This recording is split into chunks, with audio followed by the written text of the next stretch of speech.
Hello friends, welcome back to my channel. दोस्तों, आज की इस वीडियो में मैं आपको बताने वाला हूं दोस्तों, आपके पास जो है विंडोज़ 11 में विंडोज़ स्पॉटलाइट लॉक स्क्रीन में चेंज नहीं हो रही है, तो उसकी प्रॉब्लम को आप कैसे इजीली सॉल्व कर सकते हैं। तो दोस्तों, बहुत सिंपल स्टेप है, आप इस स्टेप को फॉलो कीजिए। सबसे पहले दोस्तों, आपको जो है टास्क मैनेजर में जाना है। स्टार्ट मेनू के ऊपर राइट क्लिक कीजिए। उसके बाद आपको जो है यहाँ पर टास्क मैनेजर के ऊपर क्लिक कीजिए। फिर आपको जो है यहाँ पर स्टार्टअप के ऊपर क्लिक करना है और यहाँ पर आपको जो है अननेसेसरी ऐप्स को जो है डिसेबल कर देना है। यहाँ पर आपके पास जो भी ऐप्स बैकग्राउंड में रन हो रहे हैं तो आप उसको डिसेबल कीजिए।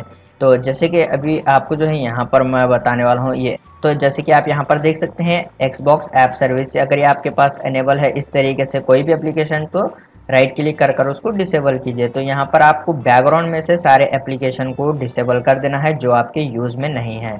उसके बाद आप इसको क्लोज कीजिए।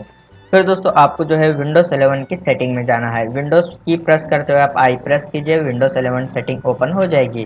फिर दोस्तों, आपको यहाँ पर पर्सनलाइजेशन के ऊपर क्लिक कर देना है। उसके बाद आपको यहाँ पर लॉक स्क्रीन के ऊपर क्लिक करना है। तो यहाँ पर आप देख सकते हैं पर्सनलाइज यूर लॉक स्क्रीन, तो आपको जो है यहाँ पर विंडोज़ स्पॉटलाइट सेलेक्ट करना है। उसके बाद आपको जो है यहाँ पर फिर से पर्सनलाइज के ऊपर क्लिक करना है।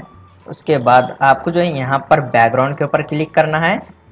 फिर दोस्तों, आपको जो है यहाँ पर पर्सनलाइज योर बैकग्राउंड, तो यहाँ पर आपको पिक्चर या फिर स्लाइड शो, इन दोनों में से कोई भी एक ऑप्शन आप जो है सेलेक्ट कर सकते हैं। तो मेरे पास यहाँ पर पिक्चर सेलेक्ट है, मैं इसको ही सेलेक्ट रहने देता हूँ।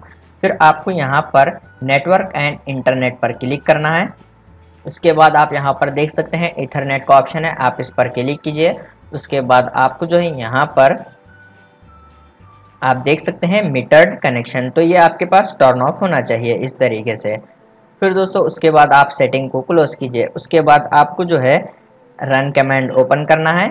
फिर दोस्तों, आपको जो है यहाँ पर इस वाले टेक्स्ट को जो है आपको कॉपी कर देना है। तो ये टेक्स्ट जो है मैं आपको वीडियो के डिस्क्रिप्शन में दे दूंगा, आप वहाँ से इजीली कॉपी कर यहाँ पर इसको पेस्ट कीजिए।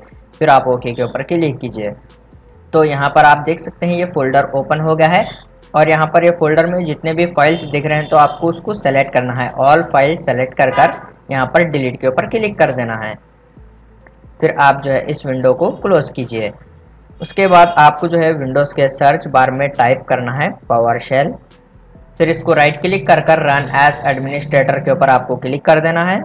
उसके बाद आपको जो है यहाँ पर ये वाला जो टेक्स्ट दिख रहा है आपको इसको कॉपी कर यहाँ पर पेस्ट कर देना है। ये भी टेक्स्ट मैं आपको वीडियो के डिस्क्रिप्शन में दे दूंगा, आप वहाँ से इजीली इसको कॉपी कर यहाँ पर पेस्ट कीजिए। उसके बाद आपको जो है पावर शेल को क्लोज कर देना है। फिर आपको विंडोज़ के सर्च बार में टाइप करना है कंट्रोल पैनल। उसके बाद आप इसको क्लिक कर ओपन कीजिए। फिर आपको यहाँ पर अनइंस्टॉल ए प्रोग्राम के ऊपर क्लिक कर देना है। उसके बाद यहाँ पर आपको टर्न विंडोज़ फीचर ऑन और ऑफ, इस वाले ऑप्शन पर आपको क्लिक करना है। तो जैसे कि यहाँ पर आप देख सकते हैं .NET फ्रेमवर्क 3.5, .NEट फ्रेमवर्क 4.8, इन दोनों बॉक्स में आपको चेक करना है। फिर आप ओके के ऊपर क्लिक कीजिए। उसके बाद आप फिर से विंडोज़ 11 सेटिंग ओपन कीजिए। विंडोज़ की प्रेस करते हुए आपको आई प्रेस कर देना है, विंडोज़ 11 सेटिंग ओपन हो जाएगी। फिर आपको जो है यहाँ पर पर्सनलाइजेशन के ऊपर क्लिक कर देना है। उसके बाद यहाँ पर लॉक स्क्रीन पर आपको क्लिक करना है। उसके बाद आप यहाँ पर देख सकते हैं विंडोज़ स्पॉटलाइट, आपको जो है यहाँ पर इस वाले ऑप्शन को सेलेक्ट करना है, यहाँ पर आप देख सकते हैं। फिर आप जो है इसको क्लोज कीजिए। उसके बाद आप अपने पीसी को एक बार रीस्टार्ट कीजिए, प्रॉब्लम सॉल्व हो जाएगी। फिर उसके बाद आपको विंडोज़ 11 की सेटिंग में जाना है। विंडोज़ की प्रेस करते हुए आप आई प्रेस कीजिए, विंडोज़ 11 सेटिंग ओपन हो जाएगी। उसके बाद आपको जो है यहाँ पर पर्सनलाइजेशन के ऊपर क्लिक करना है। फिर आपको यहाँ पर लॉक स्क्रीन के ऊपर क्लिक करना है। उसके बाद आप यहाँ पर देख सकते हैं पर्सनलाइज यूर लॉक स्क्रीन, तो आप यहाँ पर देख सकते हैं पर्सनलाइज यूर लॉक स्क्रीन, तो आपको यहाँ पर विंडोज़ स्पॉटलाइट सेलेक्ट करना है। उसके बाद आप इसको क्लोज कीजिए। तो दोस्तों, इस तरीके से आप इजीली प्रॉब्लम को सॉल्व कर सकते हैं। उम्मीद है आपको वीडियो पसंद आया तो प्लीज़ लाइक कर देना और इसी तरह के वीडियोस देखने के लिए चैनल को सब्सक्राइब कीजिए।